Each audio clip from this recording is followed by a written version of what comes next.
Voici la vidéo la plus complète que vous verrez sur les motos qui seront lancées en 2026. Il y en a plus de 50. Il y a beaucoup de lancements, certains inédits, et j'ai couvert toutes les marques, des plus traditionnelles comme Honda, Yamaha, Harley, Davidson, Triumph, BMW, Kawasaki, entre autres. Même les nouvelles marques chinoises investissent massivement le marché brésilien.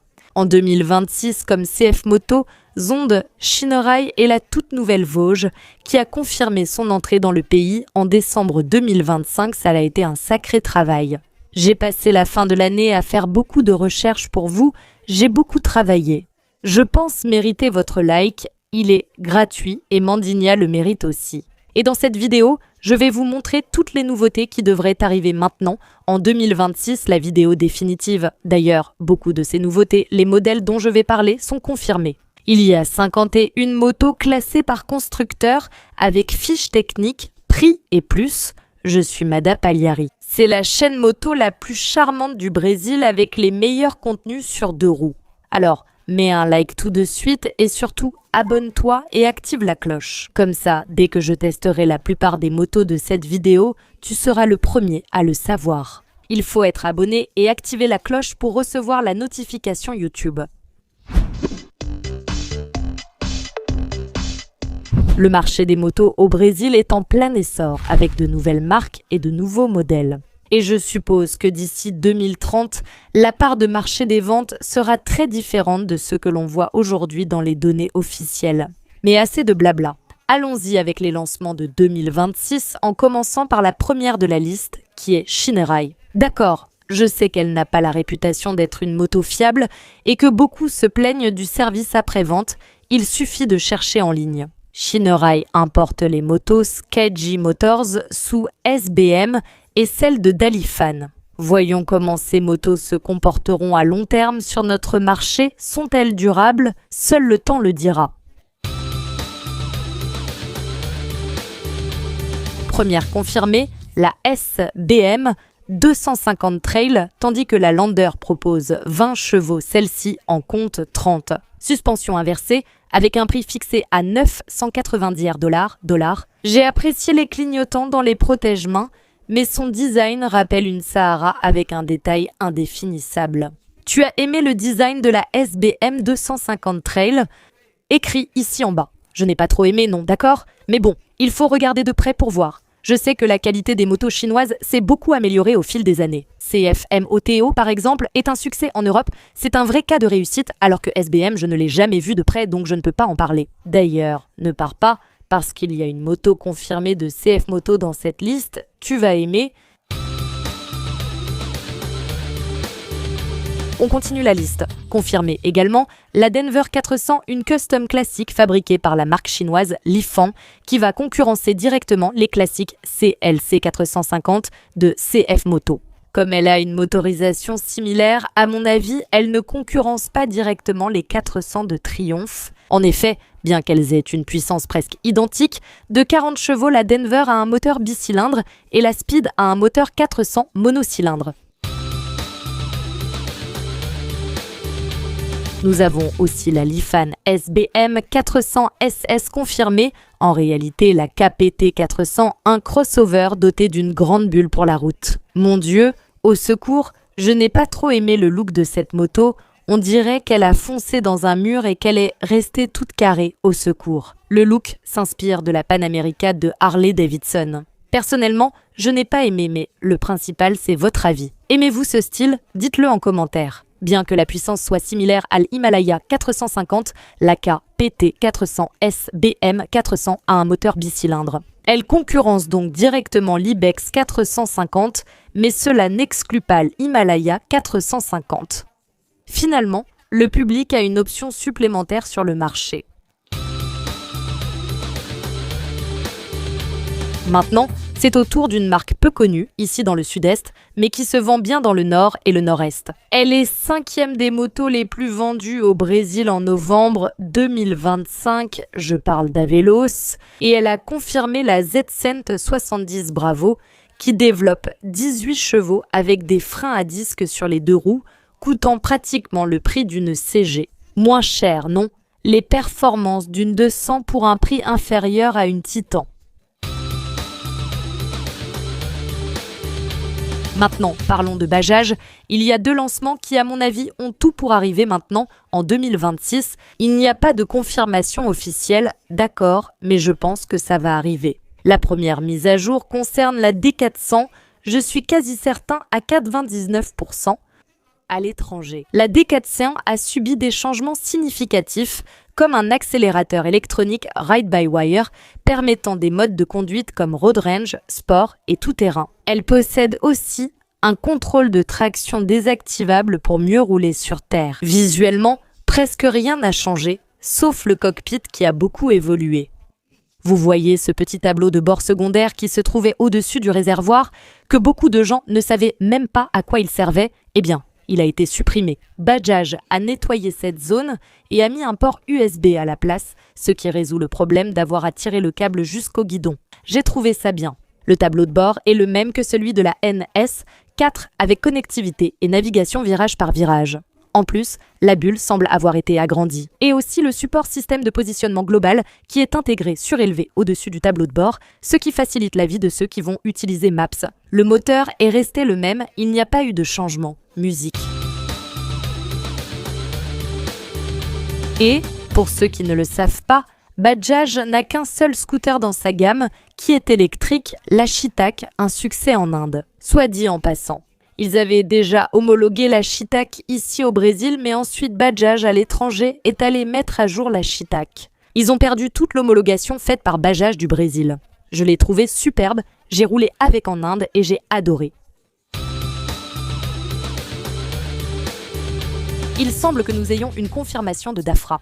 L'ADX 150, le scooter d'aventure fabriqué par Sim, avait même déjà été présenté au Festival Interlagos 2025. Tu sais quelle est la particularité de ce scooter? C'est le réservoir de 15 litres 15 les amis sur un scooter. Elle est équipée de pneus mixtes et son design est vraiment magnifique, ce look plus aventurier que les Brésiliens adorent. En plus, le tableau de bord numérique est aussi très sympa. Arrivé chez Hondes du Brésil. Pour info, Hondes est importé par le groupe JTZ qui gère aussi Suzuki, Audi et Kinko. La gamme 350 d'Hondes est déjà présente ici. Une vidéo de ce lancement est disponible sur la chaîne ainsi que d'autres. Le lien sera en description et en fiche pour que vous puissiez la voir si ce n'est pas déjà fait. Nous avons eu des aperçus à Manaus, mais voir la moto au Brésil ne garantit pas son arrivée. Souvent, les motos viennent pour des tests et l'homologation, mais il arrive qu'elles échouent et que le constructeur renonce à l'importer. Notre législation empêche son importation. Enfin, Hondes du Brésil ne confirme rien, mais il se peut que nous ayons ces 3 lancements au Brésil. En commençant par la scooter à 368G, beaucoup de gens, vraiment beaucoup, veulent ce scooter ici au Brésil. La 350e est déjà un succès. Imaginez ce scooter avec 368 cm3 plus puissant que l'actuel 350e, 38 chevaux et un look aventurier. Je pense qu'elle va arriver, elle a été vue à Manaus, mais officiellement, rien pour l'instant, attendons. La Big Trade 3 cylindres 703F vue à Manaus affiche un style Dakar et un éclairage full LED. Fourche Marzocchi inversée. Moteur 699 cm3, 95 chevaux, réservoir 22 litres. Va-t-elle arriver?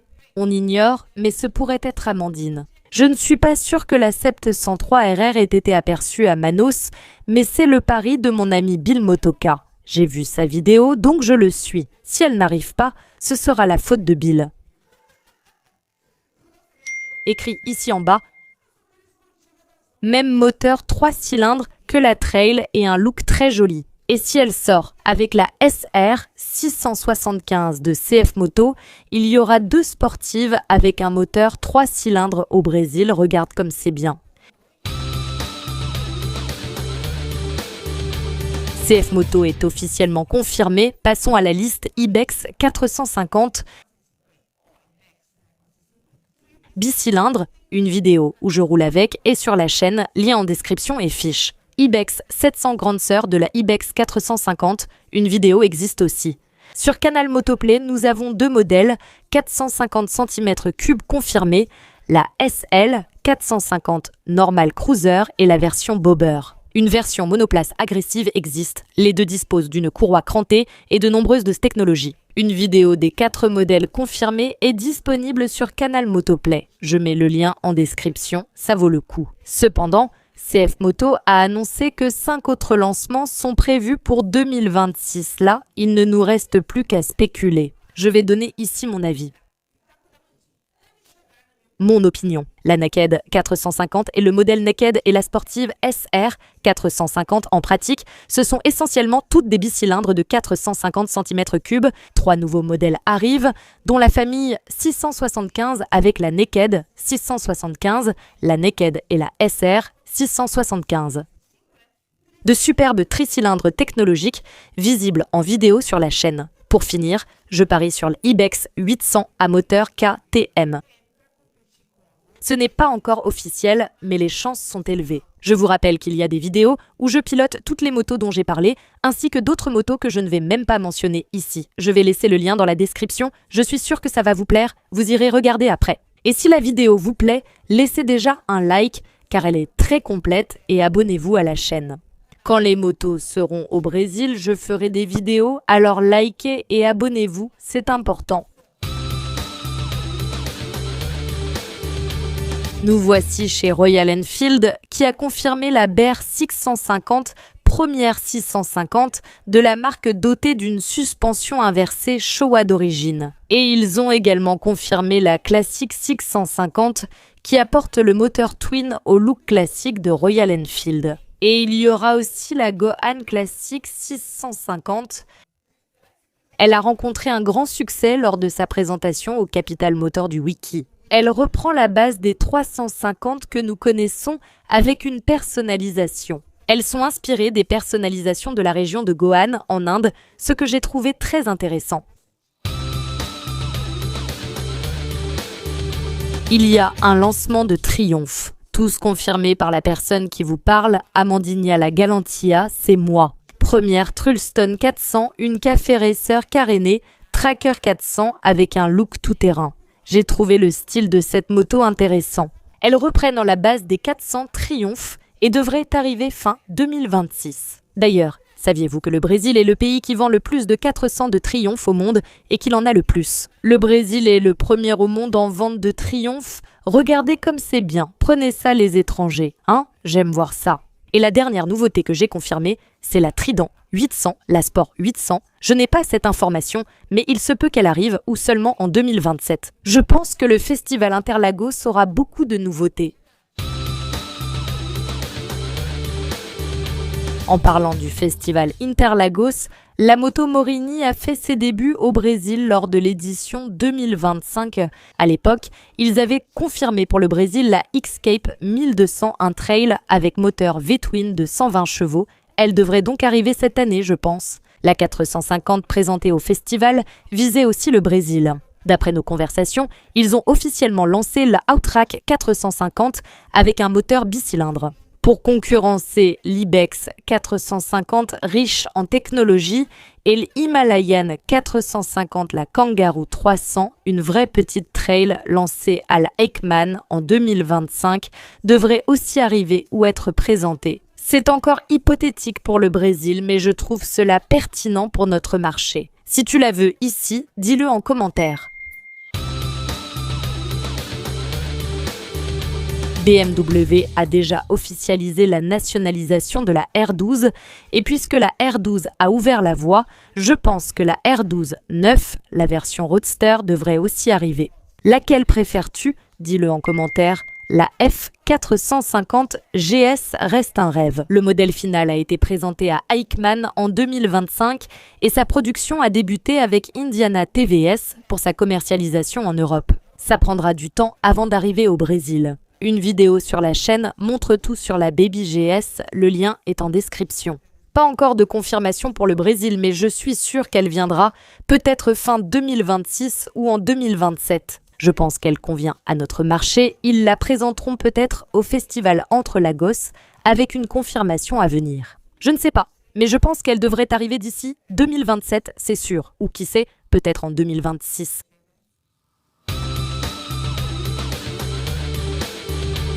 Nous arrivons à l'américaine Harley-Davidson et oublions les baby Harley, la X350 et la X5 Sense fabriquées en Chine.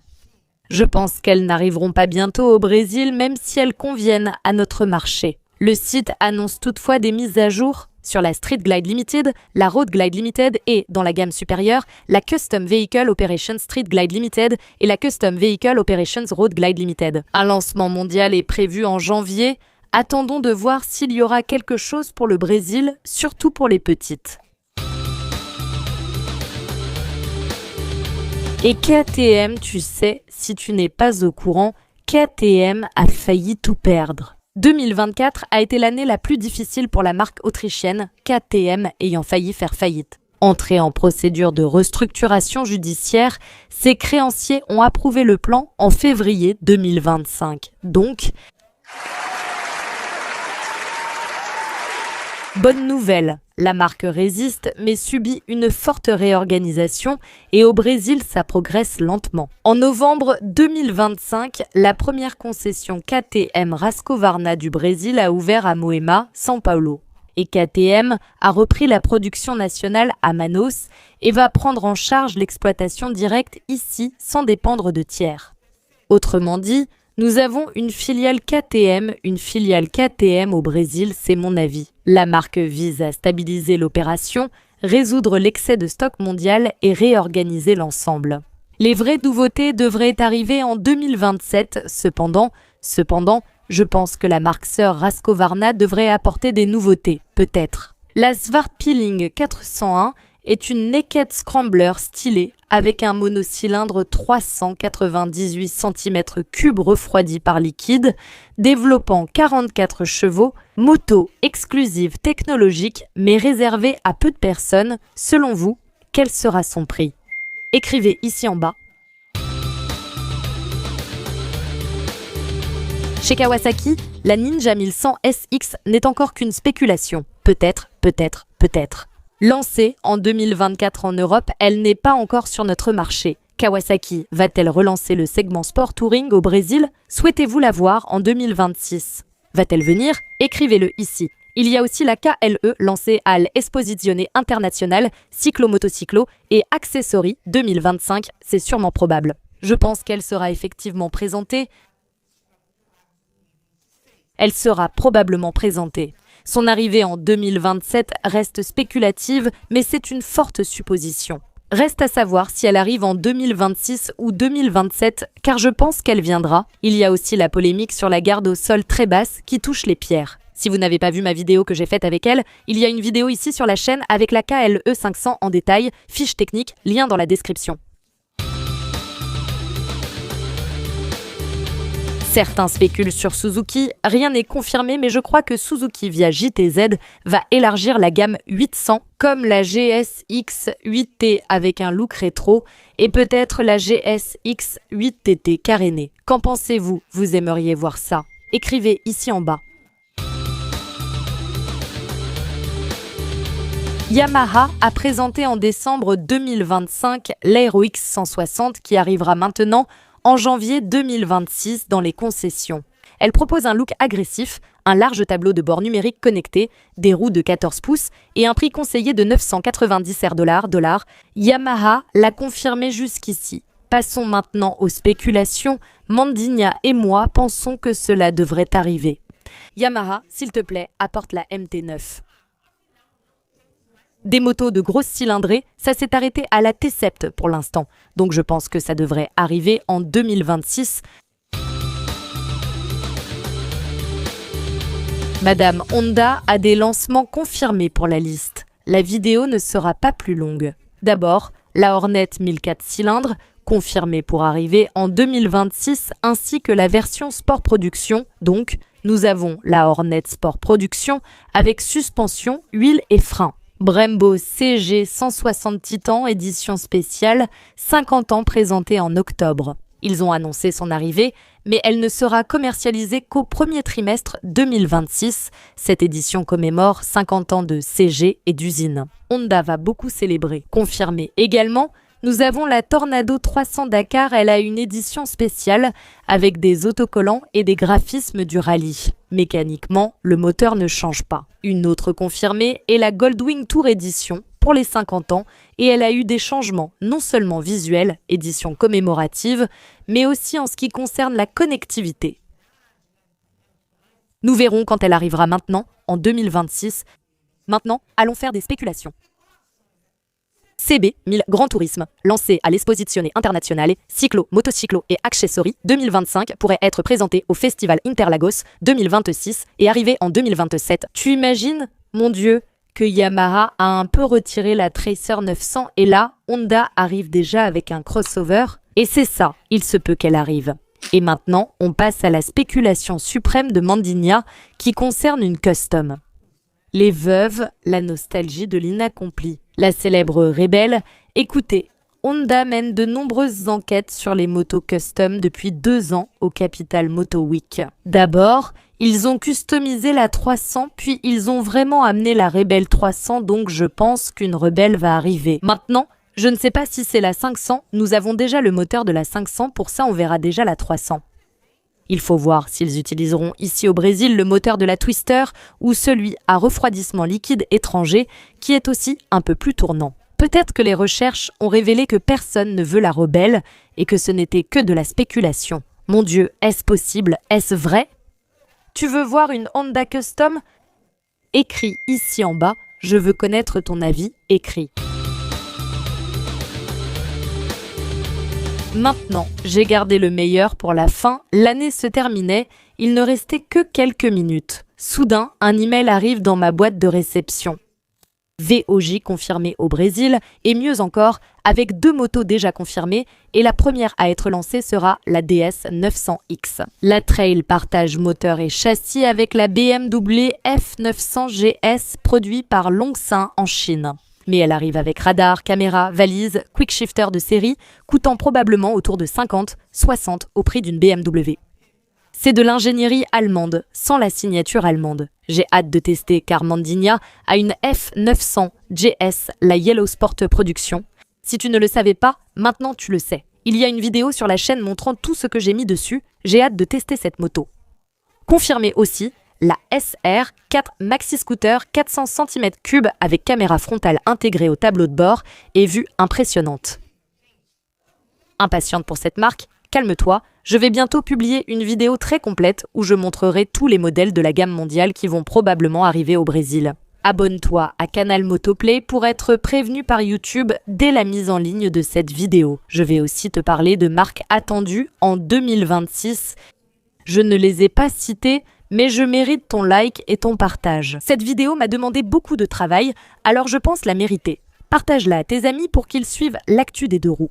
Je veux savoir de toi, quel modèle tu as hâte de voir de près ou d'avoir dans ton garage. Écris-le ici en bas, dis-moi aussi quel modèle manque selon toi. Si tu sais quelque chose ou travailles pour un constructeur, donne ton avis ici. Si tu es là, abonne-toi, active la cloche et partage cette vidéo à ton ami qui veut changer de moto en 2026. Envoie-lui déjà, j'en suis sûre, partage dans les groupes, je suis certaine que tout le monde va aimer. Et quelles sont les marques qui arrivent dont je n'ai pas parlé dans cette vidéo? Hero arrive aussi, ainsi que TVS. Je vais laisser la vidéo ici en haut pour toi, détaillant ces nouvelles marques qui vont arriver. Et ici en bas, je te laisse une vidéo très sympa à regarder. Abonne-toi à la chaîne si ce n'est pas déjà fait. À bientôt.